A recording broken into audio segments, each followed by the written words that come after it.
In the year 2022, we are collecting Metaverse podcast data to the solid state drive.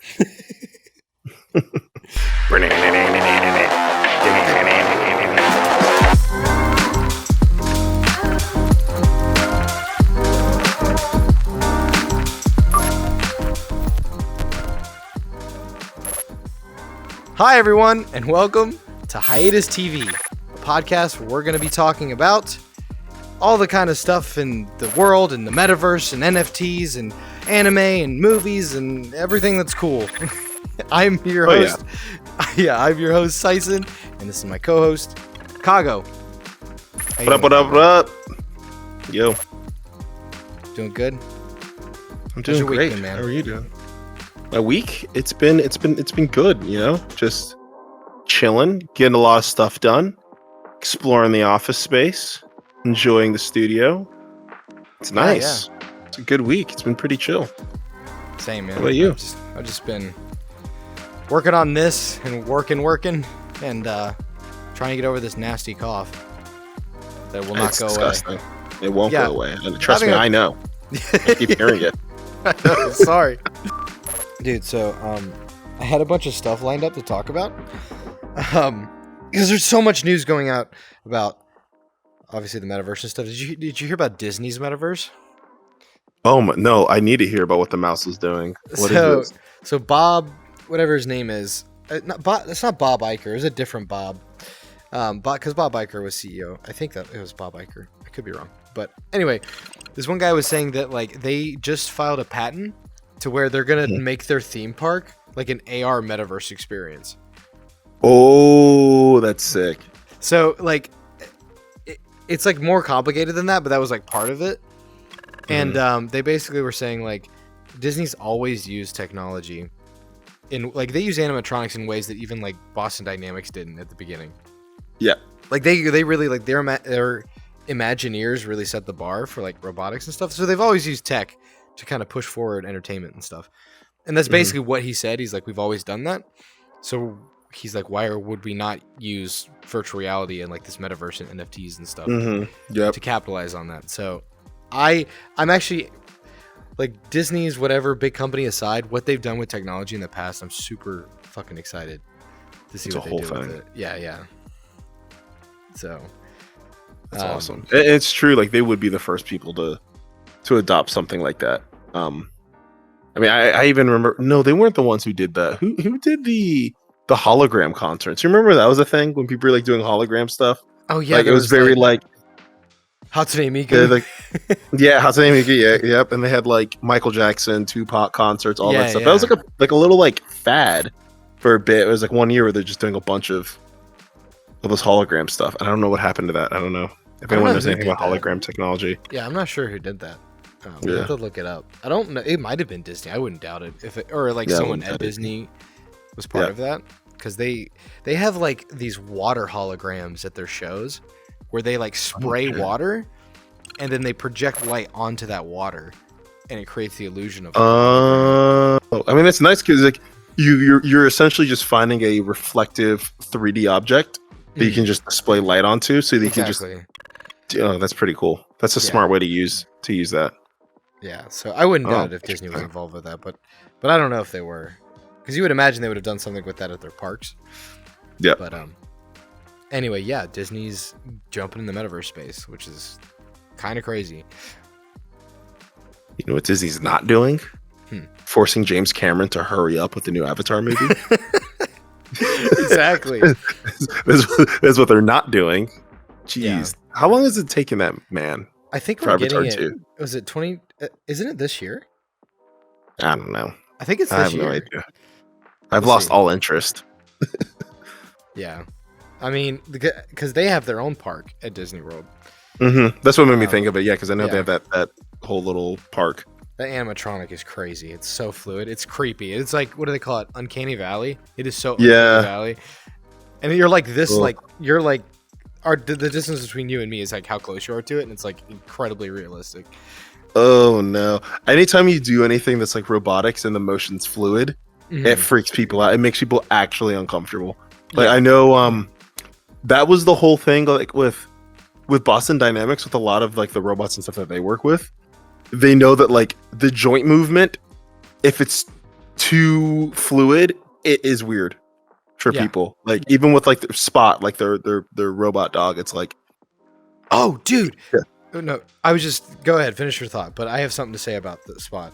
Oh, I was just gonna say, like, if you don't make it look robotic, it just looks like you've trapped an animal creature thing in this box and it's walking around. Yeah, it's really weird. Exactly. And like how I most recently saw that is, you'll notice this in the second episode, but in Book of Boba Fett, they made Spot and they like dressed him up, and he's actually as a droid in Book of Boba Fett. That's hilarious. Yeah. Dang, we should have got our freaking robot in there, but whatever. Yeah, you should have, dude. Dude, it would have been perfect. Oh, that would have been awesome. But I mean, Spot's kind of iconic. Actually, you know what? Yours would have been better because like Spot, like if you know it, it sticks out like a sore thumb. You're kind of like, wait, that's a real life thing. It like broke the Star Wars immersion because I was like, wait a minute. Yeah, that's a real robot. We know that guy. Yeah, exactly. So, but still, it's really cool that Star Wars is using actual droids that we have in real life inside Star Wars. So, I know I need to watch episode 2. Episode 1 was pretty good though. Episode 2 is better, for sure. Okay, obviously, I mean, I think episode 1 was very, very much a teaser. But no, I'm excited. Fennec's great. Oh yeah, it's cool to see. Yeah, Fennec's great to see her. Like especially after Bad Batch, I'm like, yes. I love how she's more ruthless. She's more ruthless than Boba. Yeah, than Boba. Yeah, Boba's like very like.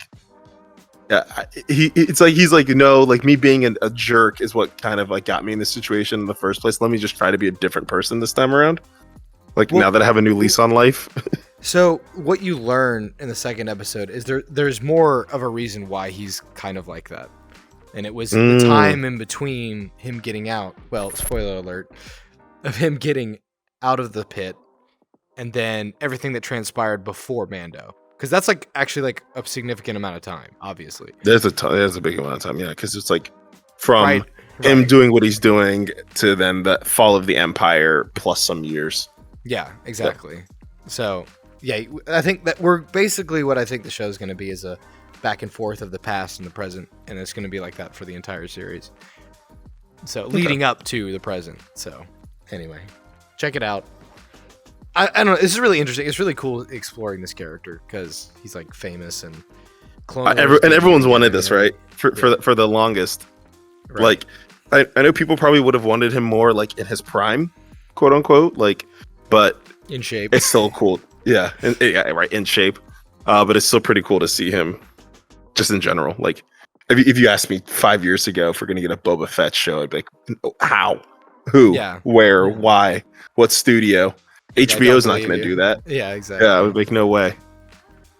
So, anyway, yeah, it's fun. It's fun. I think the team that did Clone Wars, what's his name? I've totally forgotten his name. Filoni, Dave Filoni. Yeah, he's like, I put him in charge of everything because just give him Star Wars. Fantastic. Give him a trilogy. Give him a trilogy. Yeah, and he's like friends with George Lucas, and like he's who should have done everything. So. It's really cool. I'm glad to see him getting some big screen Everything he's done though has been like awesome. Yeah, agreed.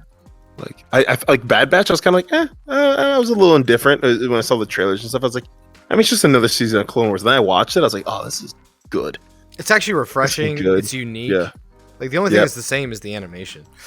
Yep. How about Bored Ape Yacht Club and everybody buying their own like apes that look like them? That whole thing. Oh yeah, Eminem bought one that looked just like Eminem bought one. I forgot who else bought one. But like, I look at that, I'm like, yo, if I'm those NFT minters, I'm like, it's such an easy cash grab. Now that I've got the popularity of the brand, let me just make celebrity lookalikes, and there's too vain to not purchase them, right? Yeah. They're like, that's mine. They're like, no, I don't want anybody else to own this. This is mine. It's my ape. I'm buying that. Like, I have the money. Here you go. Here's $500,000 for this fucking JPEG. So nobody else has it. Oh man, it's crazy though. How much money is being spent on it, and I know it is weird. I mean, celebrities are just like, I don't really know what this is about. Like, some people are buying. Like, it says that they bought the NFT, but they didn't even do it. They just have some guy that buys it for Yep. him, and just is like, "Hey, I bought this, by the way." About this, yeah. Okay, cool. It's really interesting because, like, I don't think Bored Ape Yacht Club will go away. I think it'll be kind of like a Supreme or It'll always be its thing.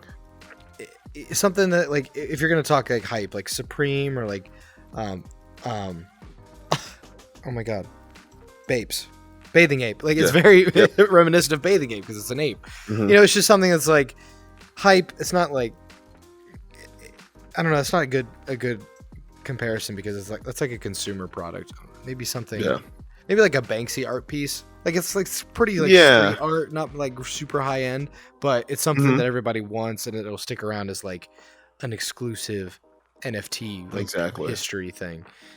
Yeah. I feel like it's more of like a timepiece marker, right? Being like, hey, when this whole thing was going on, I was in there. I was in the action. Right. You know, I got a crypto wallet full of JPEGs of monkeys. You know, I was there. Yeah. When that action was going on, that was me. And I had the money to blow. So yeah. And like they'll get traded around and like they'll go through. But yeah, I think it'll be more of a kind of like a digital museum piece. I know there's 10,000 of them, but still that's really not a lot. Yeah. And I think they'll just be you'll see them floating around in like digital museum. If this metaverse thing really is what it's going to be, or that is such a in like a museum somewhere. Yeah, I was gonna say that's such a cool concept of, like you just said, like a digital museum. Like if you think about early internet, right? Like let's look at Chocolate Rain. Remember that song, right? Now imagine if that MP3 and then also video file could have been minted, and then like you've just owned this meme, and you could put that meme in your own digital like museum. Like, hey, remember this whole phenomenon? Like, here it is. That's the thing right there. Yeah, exactly. It's like, oh yeah, I just have a Bored Ape Yacht Club chilling in my my apartment. It's like, what are you doing, Randy? That's Eminem's thing. Yeah. I didn't really want it anymore. I just picked it up. Yeah, just got a collection of them. Yeah, but I still think like 90 to 99% of all of these, like the insane, like I think we're at like tens of hundreds of thousands now of NFT projects. I think those are all, as they exist today, are just gonna go kind of fade, die. I mean, like they'll have some value, but like very insignificant.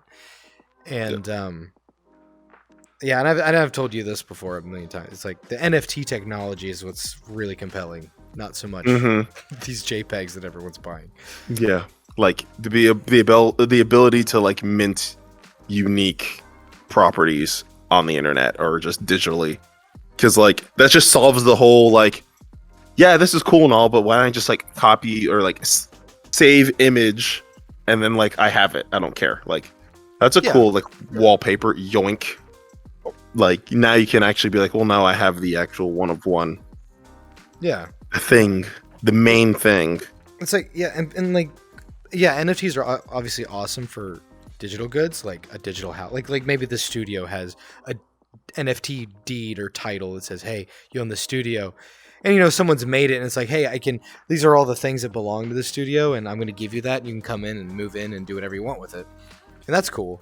But I think NFT technology could actually, you know, incorporate in the real world. You could do that for a real house, have an NFT that tracks all the history, like all the electrical work that's been done on it. It's all like on the blockchain. Like people don't understand that, like it's just the integrity of the data is what's more compelling than apes. that all I was thinking of that entire argument was like just the fact that you went into such in-depth detail about how you can just, you know, just things here in the studio, you know, like this plant and this. Who's to say that I don't just already have this on a deed that's locked into an NFT currently as we're speaking? I'm like, the way you kind of said that, I'm like, is that how this works? Is that how this building's operating? Maybe I should do that. I have not done that. But... or wait, yes, I have. Nobody steals this. Copyrighted. This is our studio. Don't touch it. What's up? Welcome to the studio. That's so, yeah, no, NFTs is really cool. I think they're going to go through a big change and waves of different usages and probably just complete like reprogramming and like put them, because right now most of them are on the Ethereum blockchain. I could see them. What if you had like Doge NFT blockchain? Well, actually, that's on Bitcoin. But I don't know, a different crypto, and it just works a little bit differently. Yep. So it has time to change and grow. Oh yeah. Hopefully, just like Dogecoin has time to grow. Also, you know what I just realized? What? I'm talking and my mouth hasn't been moving because I'm muted in game. Oh. Well, you're. I see your mouth opening and closing, but it's not like doing the whole. Because I was emoting. See? Is there a way to change the volume? Now it's moving. Yeah. So click on me, like. Okay, there we go. Now my mouth's moving. That looks a lot better. It doesn't really matter for me. I'm in a fucking helmet. Exactly. It doesn't matter for you, but oh well, it's fine. You said, "Hey man, Metaverse, cool things are happening. You know, how do you want to mint and solidify your online presence?" And I said, "Syson, give me this. Yeah, give me this." Hold on, stand there for a second. Oh, that's fine. I was gonna say, maybe I can pop this on the screen. But this avatar was inspired by a design. I forgot the designer's name, but they were featured on Glitch, which makes a lot of like figurines, like really like expensive, high end, but like really really interesting figurines. Maybe I'll show that on the screen here. But yeah, that was the inspiration for Kago's avatar. So he's rocking it. Yeah. Oh yeah, it's a cool avatar. Yeah, it was. Like, kudos to that guy. I mean, yeah, I'm really happy how it turned out, but also like I wouldn't have been able to do that without.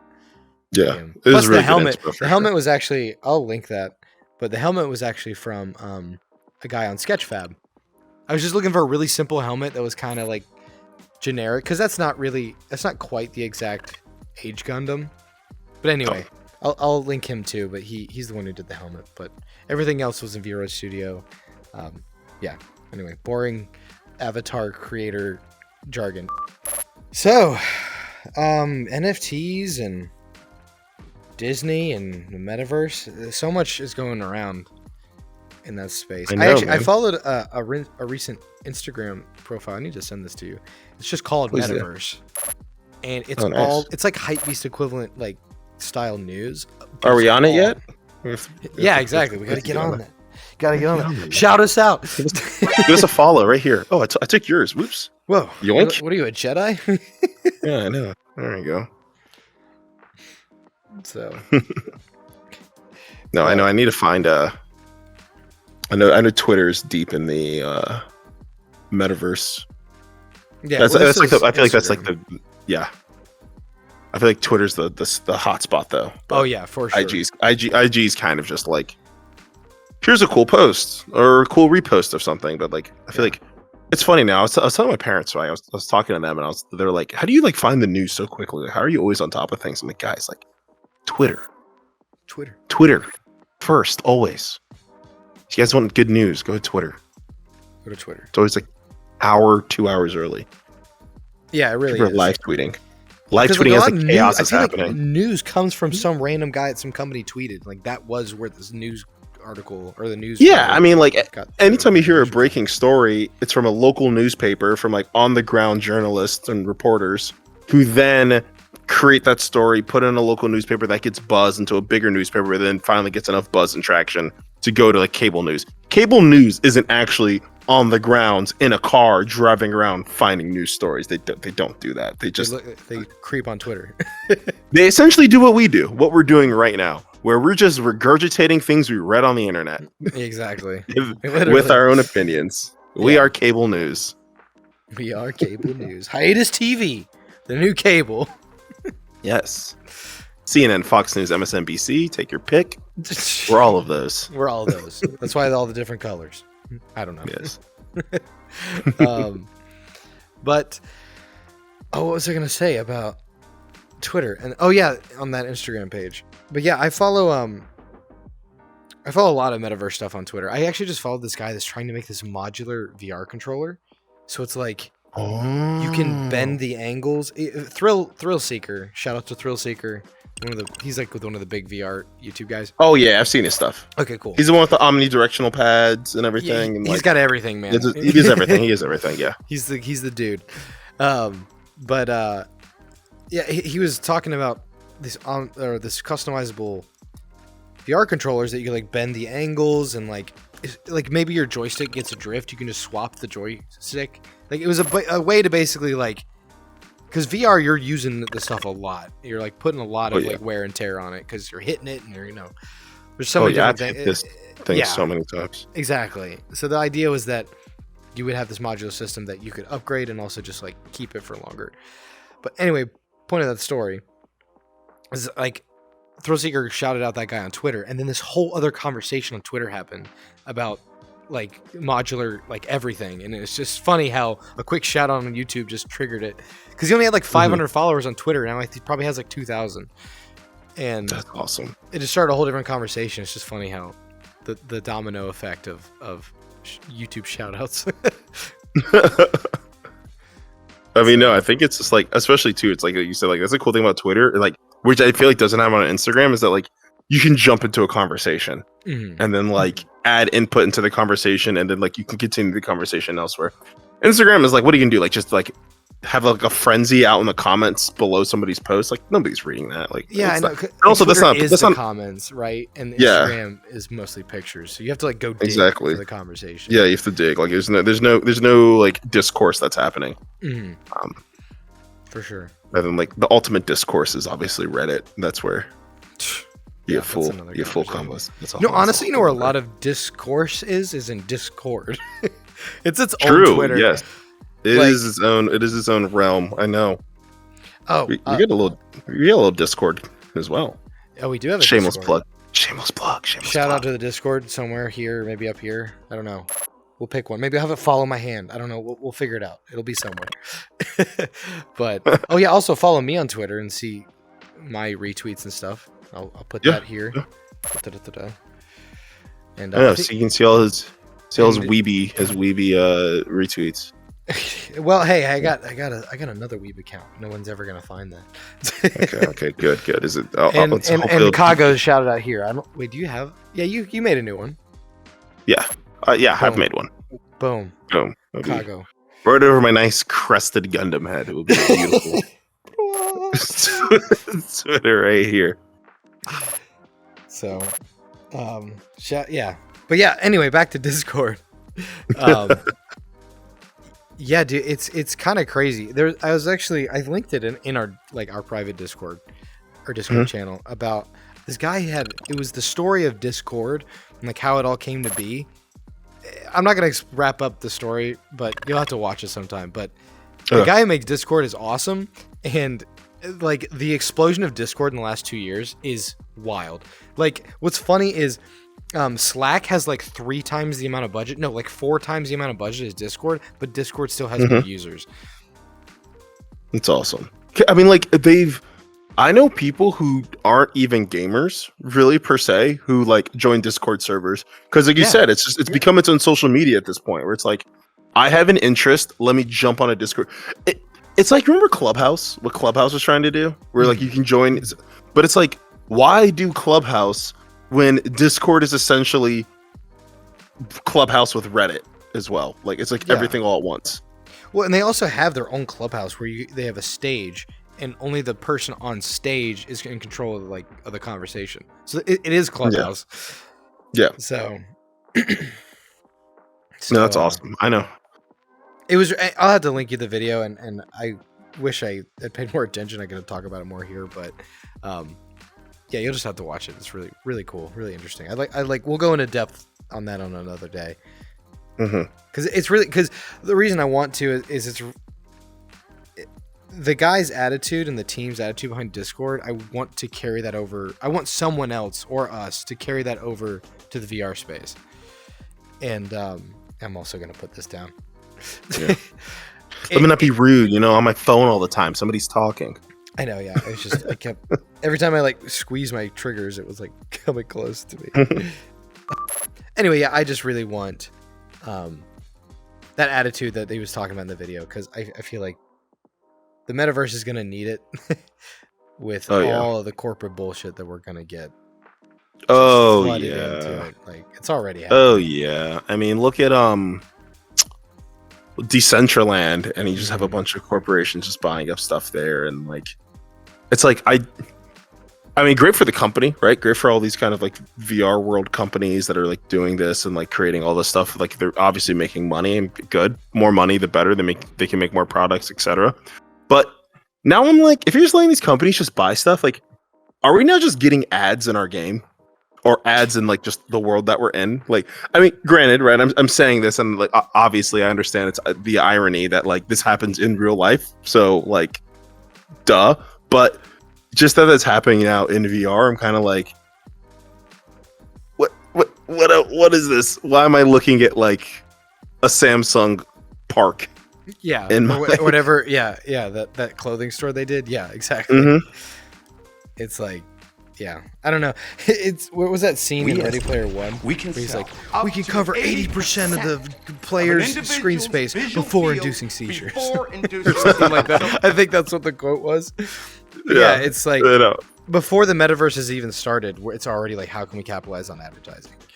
Mm-hmm. I know. I was actually quite nervous too when Facebook made the announcement to turn to Meta. I was like, am I going to update this headset? And then just have like Facebook Messenger peeling over all corners of my screen that I can't turn off. I was like, it's just going to just be a Facebook, like, here's my friend's page, etc. Just a UI on the top bar that I cannot remove. Yeah. They did not do that though. Please, Zucky, don't do that. Luckily, he did say, I mean, we'll see how true it is, but he did in the keynote, the big metaverse announcement, said that he was going to make Oculus and Facebook accounts separate, or Meta, I should say. Meta and Facebook accounts separate. Good. So that's a good thing. But actually, the reason I wanted to bring up that Disney thing earlier was because at the end of the quote, he says, "In our metaverse," he's like, "We're going to do something different, push the limits of entertainment in our metaverse." And Samsung, it was like our metaverse. Everybody's saying our metaverse, and I've heard people in VRChat. I've heard the term "our" and Facebook's. And like all these different labels of like ownership of people's metaverse but people, it's like saying everybody's internets. Like it doesn't make sense. Yeah, I know. I'm kind of like, how's that going to be a thing? Well, like, not that. It's just like people are using the term metaverse incorrectly. It's like it's internet 2.0 or internet 3.0 or it's something that's not the internet now that will be the internet in the future. Yeah, Web 4 or whatever. I don't know what I'm around. We're calling it Web 3, but I think it'll be more of a 4. What we're actually looking for, we'll see though, or 3.1 or something. After 3. Yeah. So, yeah, it's just really interesting because people are like, I don't really like what Facebook's doing, like their metaverse. I'm like, but they just want to capitalize on the metaverse. I don't know. It's like saying that Facebook controls all the internet, which you can make an argument that they kind of do. They're getting close, but they don't still. Yeah. And, I mean, it's very possible. I could be completely wrong. It could be dystopian and just Meta controls everything. But I feel like the metaverse can't work if it's not open source. And Facebook knows that. And they know that they can't control it for it to succeed. They just want to capitalize on it as much as possible. So that's why I'm not as nervous about it. And I think it's coming anyway, so it might as well look on the bright side. But I really do think that it can't function like completely under Facebook's control. It just can't. So yeah, the way I kind of look at it is like they want to be like one of the bigger players in the game, but like they can't like make the game. They're not like trying to make the rules and define everything that's in it, like just like early internet, right? Like, I mean, Microsoft is a big player, but like they didn't own the internet. Yeah. So exactly. And I think everyone's concerns are completely valid. Like I agree with what everyone's saying. I just think that there's some general public. I'm like, you're misdirecting your concern. Like you're in the right area of what you mean. Like fuck Facebook, but that's not what you should be concerned about. This over here, not what you're focused on. That it's their metaverse. It's like, what are they going to do in the metaverse? Is a better way to put it. Mm-hmm. So how can VRChat and other companies get ahead of Facebook while working with them to like, set a standard and a precedent of this is the open and free metaverse. So, yeah. Yeah. Anyway, I think that's just like, again, good services, like services that people rely on that they don't want to be, pushed out or shut down. Like, I think that's kind of how the early internet worked, right? Where it's like, you can't have a monopoly on stuff if like people have already found their preferred services and like open source stuff. It's like, no, I like this, like whatever Horizons is or whatever the face. I'm like, I like this. Don't get rid of this. Don't get rid of VRChat or any other thing like that. I really think VRChat, if you're listening, watching this VRChat, I think they have a lot of waste. Like, they've done some really good stuff, not taking that away. Like, this camera system is it's so nice. Chef's kiss. I love the camera system, and it's really new too. And it's what's making this possible. We're gonna have some different camera angles and stuff in the future. Today's just a test run. Well, maybe it'll be a first episode. We'll see. But yeah, I think they have a lot of wasted potential. Like, they could be doing so much more. Like, it just feels like it's almost there. Like, it just needs a little more work and like more resources. So close. Yeah, and I want them to get ahead of it, because it would be awesome to see this become the platform that kind of puts Facebook, like, it puts them on the same level. Mm-hmm. So, because they could do like in-store payments, they could try to wrap in some really high community creators to like make some really, really intense world. Like, get a whole team of people to make something that's really just blows VRChat out of the water. Like, really pushes it to the limit, and it's optimized. Yeah. So, but, I mean, especially too, like once it, like, I mean, that's the good thing about stuff like TikTok, right? Where it's like, if you just like create a world that is so awesome and amazing, and people are like, yo, what game is that? Like, where the hell is that from? That's kind of like all it needs. And I feel like that's how, like, I mean, again, because of TikTok, that's how anything now is getting popular, where people are like, I know that from a TikTok, or I've seen that thing. So it's like, if we just had a awesome, super just densely packed, like almost AAA-esque world in VRChat that people have been optimized and made amazing, people are like, yo, what is that? Because I feel like also too, I saw, I don't know about you, I've seen so many people just like on my social media feeds, like Instagram and stuff like that this past holiday, they all have got quests. Really? People who would have never expected to get a quest. I'm like, oh, wow. Like, everybody's buying a headset. Everybody, like, I mean, Meta did a really good job, and Oculus did, of pushing and marketing, and like, especially all the workout stuff that they're marketing and stuff. I feel like a lot of people got it for that. But eventually, like, if and anybody else who owns a Quest and stuff like that knows, or owns a VR headset, like, the software can be a little lacking. Like, you can kind of do everything very quickly in like a month. So I feel like with this influx of Quest owners, one, it's going to get developers to kind of want to start putting out software there, because there's actually a market for it and there's money in it now, because a lot of people have it. It's in way more households. But like, two, people are going to need stuff to do. And I think like they were getting to that point now where it's like, again, I love VR. I use it when I can, but it's like, I'll go in there, play a bit of Beat Saber, hop on here, hop into the studio, hang out with you, chat with you. But it's kind of like, okay. Yeah, I'm definitely the power VR user between us two. But I get it. But like, that's what's so great about this is like, you get like regular consumer host and then like heavy VR user host. That's what's really, I think that's what's awesome about this podcast. But yeah, like the fact that the general consumer is now like coming into the market is astounding. Because VRChat, remember I was like, I think I was telling you, like, there's only like 30,000 congruent users in VRChat. I was telling you about a couple weeks ago. So I was like, it's really not that big of a community. Like a couple days ago, 75,000 after this holiday. I'm telling you, man, the holiday season, I need to get the numbers on it. Yeah, like it blew up because they just like reran their numbers for the year. Yeah, 75,000. It literally like just doubled doubled user. Yeah, over doubled their user base. That's insane. And yeah, I was also talking with someone about how what's funny is VRChat. It's like one of the most like played social games in Steam VR, meaning Steam. And I actually have people in real life that have done this. VRChat has driven VR headset sales because people would jump in on their desktop version, play with their friends, make some friends, and they're like, I really want to experience, seeing you in VR. The presence of it. And they'll go buy a VR headset. They'll buy a Quest. And then my other friend did that, and then she bought a PC to like make the experience better. her Quest. But yeah, wow. So it's like VRChat. That's what I mean by like it's a driver. You're driving sales of the hardware. Like, come on, dude. Like, I don't know. Set some. I mean, granted, it is a very community based, or it's a community based.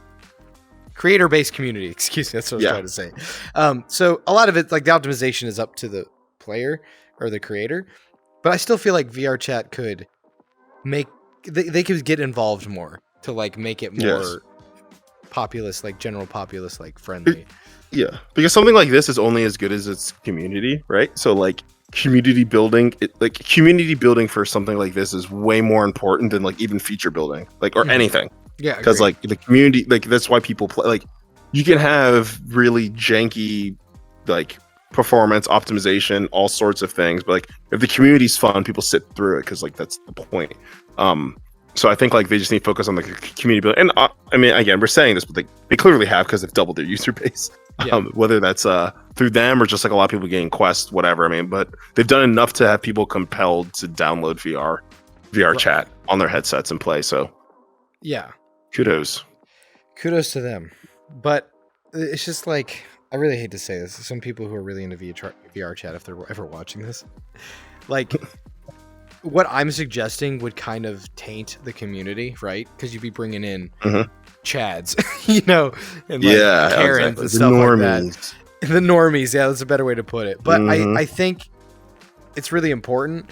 I feel like if you trickle them in and like start to build a new community like mentality, it might be beneficial, you know, because right now we got a lot of young kids. I'd rather bring in like older people who are like you and people on that level, like that playing space that are just kind of chill but just want to like, you know, hang out in a virtual environment and do it in a place with a lot of variety. And that's where I think VRChat has so much possibility.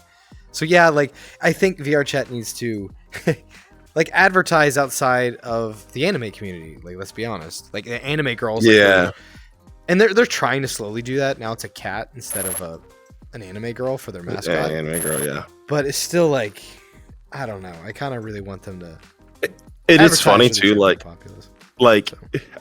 I think that's the cool thing about us is that like we obviously both love anime. Look at my head. Look at the walls. Yeah. Look at the Miku on the table. But we also recognize you're like, hey guys, like put that stuff in the cupboard, put it away. We have guests. Like, you know, it's like, come on, guys. Company is coming over. Like, please put your slime Rimuru waifu model kit away. Put your pillows away. Hide them under the bed. Yes, hide the body pillows. Let's get this out of here, guys. Furries, love you. You guys are great. Go in the back room for a little bit. We have company coming over. Just get back there. Just sit down. You know, kids have bought this for the holidays. They're jumping in. Let's not. Exactly. You know, let's not jump them into, you know, very hard or legendary difficulty. Let them start on normal mode. Let them just meet people who like video games first. Let's just, how about that? You know, before they come in here and start meeting, you know, top level weebs. We got general and like legendary level weebs that they're jumping into day one. Fourth emperor level weebs. Yeah, no, man, come on. They're just starting out. Yeah, let them get their feet wet. I've seen that firsthand. I've literally seen like kids, because I think I was on Christmas Day, and it was a bunch of new kids. Like, what the hell is happening? Like, they're like, what is this? Full disclosure, even when I've jumped into VRChat with you, I was just like, I'm muting myself and I'm just gonna sit back and watch. Yeah, exactly. I don't know if this is something I want to jump into right now. I love this community. Like, I'm criticizing some of the stuff VRChat's doing and we're doing, but I love this community. But you're totally right. Like, sometimes it's just, I'm like, this is a lot. It's a different breed. It's a different breed for sure. And I love them. Yeah. But I just, the technology and the experiences and like friendships I've made here, I want that to echo out into everyone. I want everyone to experience this. Exactly. Yeah, the only reason why we say this is because we want it to be for everybody. Like, and we're not saying like, don't break down communities that exist, but it's like, no, this is a sick, awesome space, and I want to be able to just go to like coworkers, friends who aren't usually like into this type of stuff, and be like, yo, no, grab a headset, jump on a VRChat, and don't have to like give them that kind of talk. And we don't have to go to a private world. I know, like that's the word. Like it's like, all right, like hop on VRChat, let's hang out. You don't have to go to a private world though. Why? I want to go meet people. Let's go to so and so. Okay, all right. Just I warned you. And then they jump in and they're like, what's going on? What is this? Anime titties. Exactly. Exactly. And it's just and another just adding to this is this like I don't want this to deter people from it, like because of its community, and then Facebook gets all the normies and then it sucks. Oh yeah, because if you get the normies, you get the monies. That's just how the world works. We get that. And you also just get, like, then the VRChat's community gets to stay the same, sort of. Like, it'll change, but, like, it'll always stay creator focused. And I think, I want VRChat to take the fall for the metaverse, is what I'm saying. Like, fall on your sword for the metaverse. Exactly. Like, that's an awful way to say it, but it's just like, I really like this community. I think it could be beneficial to normies. That's what I'm getting at. Yes, they would love it. So especially too, like if I'm a creator, like this community is really cool because it's a creator focused community, but like because of that, everyone who's on here is a creator, so it can kind of get a little oversaturated. But the great thing about just having people think, the normies as we're calling them, they aren't really creators, they're just there for the gameplay and experience. So like you making a really cool world, and like for example, this studio you threw together, this is sick, by the way, love it, this is awesome. But like compared to other VRChat worlds that I've seen that are incredible, I'm just like, oh, that's awesome. But if we just grab some, random, Facebook Horizon kids or whatever, threw them in here, they'd be like, oh, holy crap, you made this is awesome. You kind of get a sense of accomplishment. You feel like, a little unique, and then you add it to the game, you add it to the community. It's like, I kind of like think of it like the modding community in any type of like single player game or anything like that, sure. Where it's like, everyone plays Skyrim, but not everyone mods Skyrim. So like that makes you like, that's like a other fun, unique community. That's how I'd look at this as well. Yeah, no, that's a great way of putting it. Yeah, but a ton of people play Skyrim, like way more, millions of players versus what 70. We haven't even broken 6 figures on the player count. I know. And again, like I know, well, I mean, it's gonna happen anyway with VRChat. Like as VR gets more, like it's already happening, right? It's already growing. But I wish VRChat as a company could get involved with this marketing, and You know what concerns me though? I'm thinking about it. So a lot of people have been buying their headsets, right, and jumping in. Do you think that there is enough software and enough just like things to keep people hooked enough for them to not use it for a little bit, put it in their closet and be done, like just for the average consumer? Because my fear is people jump in really early, use it dies, and they're like, I'm never again going back to that. It was a fun little fad for me, but it wasn't worth the money. I never use it to collect dust. So there's actually a statistic. The amount of times most people use VR is once. Yeah. So and that statistic may have changed, but I heard this like maybe this was a couple years ago.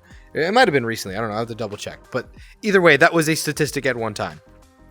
And compared to when I started, because I think I had a Gear VR in 2016, which was Oculus. Oh yeah, you were early. You were early bird, man. And then I had a CV1 in like 2017, 2018. That's when I first tried VRChat. Was like around that time. So compared to back then, there's a shit ton of content. There was nothing to play. It was just VRChat. I played a lot of Google Earth because that was so cool. That was most of my time. Like I didn't play VRChat. I just explored Tokyo. You just float around Google Earth. It was so cool to me. But anyway, so by that comparison, I say yes. But for someone who didn't know that, then I would probably say no. That there's really not a lot to keep people hooked. Like there's not like a lot of the games, like you said, is like play Beat Saber for like an hour, not even like 20 minutes, and then put it down. Yeah. The only game is VRChat that I could play for hours, just exploring worlds, going through portals, talking to people, and that's why I wanted to succeed. But it also too, it's not a medium that is like, at least right now with the peripherals and how things are built, for long sustained hours of gameplay, right? It's not that comfortable yet. Like I think, and I've kind of talked to you about this, like the one biggest holdback for me in terms of like just for me to double or triple my hours in VR is an omnidirectional treadmill. Mm-hmm. So it's like the actual engagement of like walking around, moving, and doing stuff like that is more fluid than like just controller movement and controlling using the controller and stuff like that. Especially for some games like when you have to do like the whole teleporting system, I hate that. I'm like, ugh, I can't be bothered. This is annoying. So I think that like just when we get the peripherals really well, and then also too like when headsets get lighter and we have peripheral vision, we can see below us, above us, all that sort of stuff. That's full immersion. Yeah, that's at that point. That's more Content doesn't really matter too. Yeah, so it doesn't feel like you're looking through a pair of like goggles. There's no like vignette. Yeah, it's just like you're looking through binoculars. Like, exactly. Hello there. Yeah, and I think that'll be a big normie push. We've coined this as the normie push. The normie push. I like it. We're gonna when we head back in the studio. We're gonna be whiteboarding, being like, okay, like Q2 sales looking down. What happened? We need the normie push. What can we do to get that normie push graph going up instead of going down? Math. Yes, normie push. Yes, the great normie push of 2025. That should have been the intro of Ready Player One. The great normie push. The corn syrup droughts or whatever. Whatever that was. I was like, of course, in Ohio, the corn syrup wars. It makes sense. God.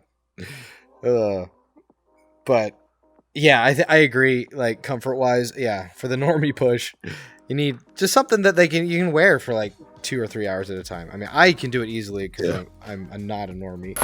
but you know what's crazy too is that like even still, I feel like Quest 2 and like I know old school like CB01 whatever really old Rift headset users won't agree with this, but I still think Quest 2 is still early adopter. I still feel like this like it's to the point of like when I say early adopter, I mean like this is like the iPhone 2, the iPhone 3, right? Yeah, it's like I think of like or like and it was pretty, exactly. Well, I mean we're tech enthusiasts, right? So we would have one, but from the eyes of a tech enthusiast, this is a consumer level product. But me putting on my consumer hat, my normie hat, for a second, and I'm like, no, this is there still is not enough. Like this isn't a common like a obvious buy, right? Like you look at a PS5 or a Nintendo Switch or something like that, where it's like a duh. Of course, I see the appeal in that. This still seems niche, and like I think just knowing that and just seeing that, like I can see kind of the boom of happening with VR is just going to be these headsets get better. Right. They get smaller, they get lighter, resolution increases, take away this vignetting, all of this stuff. And then that way it's just when you get AAA developers, like as soon as Activision or EA, unfortunately, fuck those two companies, but as soon as they just like heavily like make a VR exclusive game, and then it's over, right? Like it's just everybody, it's like you have to get it, like right at that point, So I think right now it's just still, just people who like mess around in VRChat. That's the VR life right now. Exactly. So sorry, I was distracted because I was looking up Quest 2 unit sales. Oh, and yes.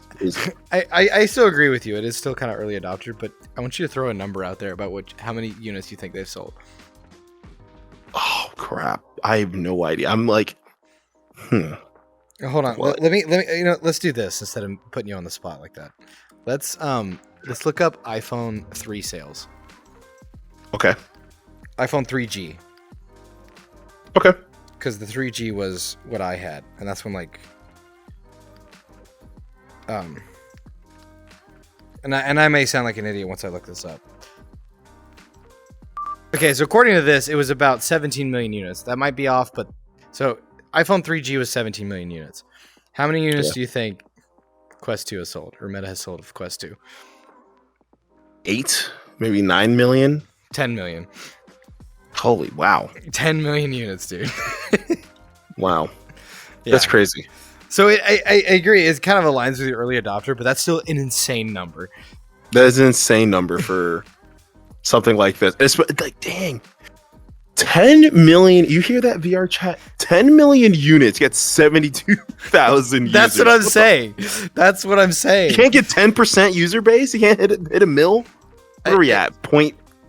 Like, what are they playing? I want to know what these kids are playing. Beat Saber. Well, that's what I mean. That's what I'm saying. It goes back to I guess how many concurrent users of Beat Saber are there? Probably a ton. But it gets back to my point. Like what you said. Like people just use it once, or like that's my fear of like they sold 10 million units, and then you have 9 million units sitting around collecting dust in somebody's closet or just underneath the TV stand or something. Like that's a good point. You know, and I'm worried if like people are like, let's say once they do get really good, people are like, well, I already tried VR. I own one. Like, I didn't because you know you have that kind of like you have that like confirmation bias of like, oh, you know, I don't even know if I use that term correctly, but like I already own one, so I know what I'm talking about. I don't need to buy another one. Like I used it. Who cares? I think that was used correctly. I think you'd usually use it a little bit differently, but I think yeah. But anyway, yeah, I totally get what you're saying. It's just like, I know what it is. But it's like, no, you don't. Like, not to get cheesy, but it's like I've laughed, I've cried, I've like had really like long emotional conversations in VRChat. I've had some like really human experiences in this digital world, and that's what is like makes me like so adamant about this metaverse stuff, because I'm like, I don't think people are gonna break down walls that they've never done before, and I think it's gonna be really healthy for just us as a society. So yeah, but regardless of all the emotional stuff, it's just like the human experience part is what I don't think people have gotten yet. The social experience is what I should say. Yep. And yeah, so yeah, right now it's just an arcade machine to them, right? So. And I will say the social experience though is a tough thing to jump into, because I know when I first got into VR, it was only for just like the fun activities and the games and all sorts of stuff. I was like, again, Beat Saber nut. I love Beat Saber, but for me, I'm like, no. I looked at it as just like, oh, I would love to. I would love to be in my video games and like to play in my video games and be in them and like control things with my hands and whatever and see things up close. I never thought of it as like, oh, this would be a cool way to like talk to somebody in a meaningful way where I'm seeing facial expressions and gestures and stuff like that. And also, frankly, I was like, I don't know. I was like, am I even comfortable doing that? Like, do I want to like be even like, I'm on the internet, but this is the most vulnerable internet you could be, right? Like, I'm like, you can see me and talk to me and walk up to me and engage with me and all sorts of stuff. But, yeah, no, exactly. No, for sure. Normies, like, people are going to keep their walls up for sure. Nobody's going to come in here and look for a therapy session. I get that. But it's just the fact that even I never thought like that a therapy session. Yes. And how does that make you feel? Makes me feel like a Gundam. Makes me feel like a Gundam. But anyway, yeah, like I know. Sorry, made me laugh.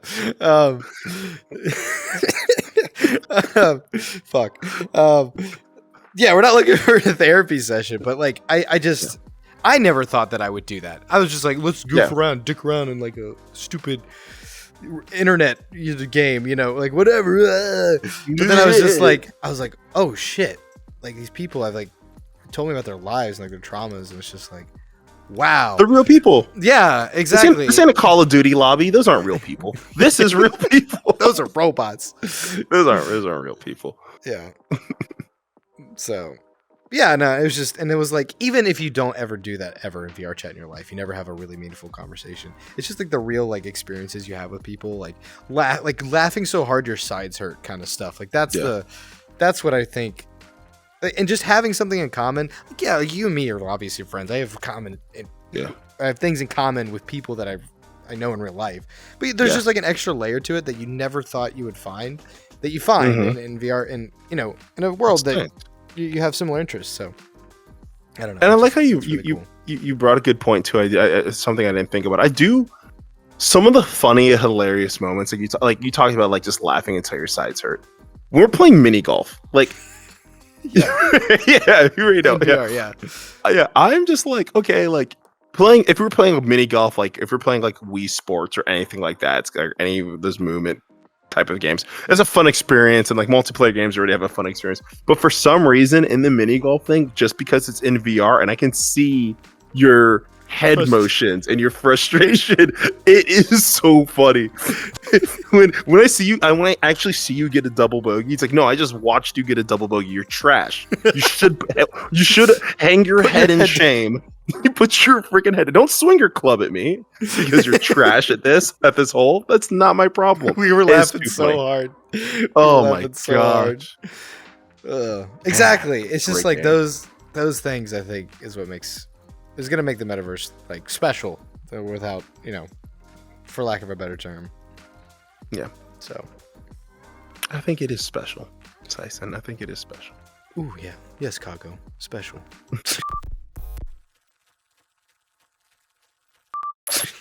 All right, I have to cough. I've had to cough for so long. You If I look keep so that in- funny while you're coughing. You were literally like, yo, put on a mask, dude. Fuck you. I'm not trying to get the Omicron. Trying to get the Omicron.exe. Yo, no. I'm sorry. Chill, Put my man. mask on. Doesn't this office have a mask policy? Yo, HR. What is this? Hiatus No. Gosh. This is gross. You're nasty.